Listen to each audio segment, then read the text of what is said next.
Hey, Anthony, Yeah, what do you think about Trump saying that many Americans want a dictator? he certainly wants a dictator. He wants to be one. As far as many Americans, that's just his way of saying something without actually saying it. What do you mean?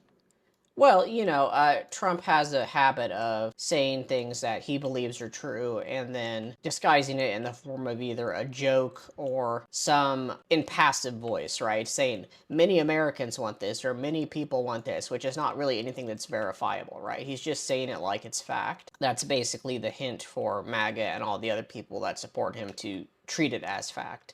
It's a very common tactic that Fox News uses to make suggestions to their base without actually saying something that could get them sued for libel, right?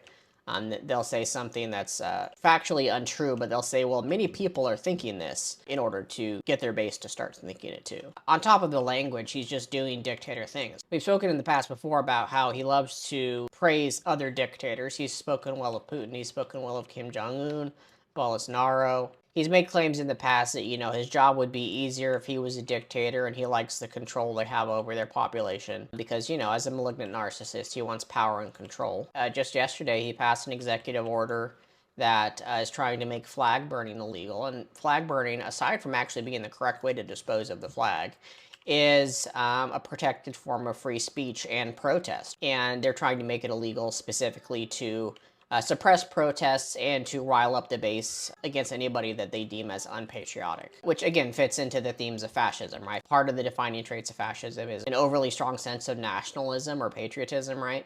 Combined with using a portion of the country's populace as a base to support the fascist government. As opposed to just like pure authoritarianism, which may just oppress all of them. So it fits the pattern. Do you think this has anything to do with what's going on in DC?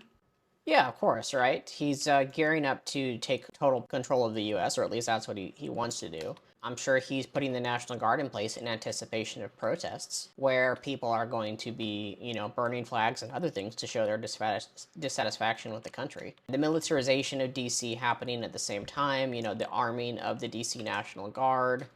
He's just suggested that the death penalty should be used more loosely in D.C., right? He basically wants to unalive anybody that is opposed to him. And it's no coincidence that all these things are happening at the same time, which is why it's most important that we continue to do everything we can to raise attention to this issue and protest and strike to stop him.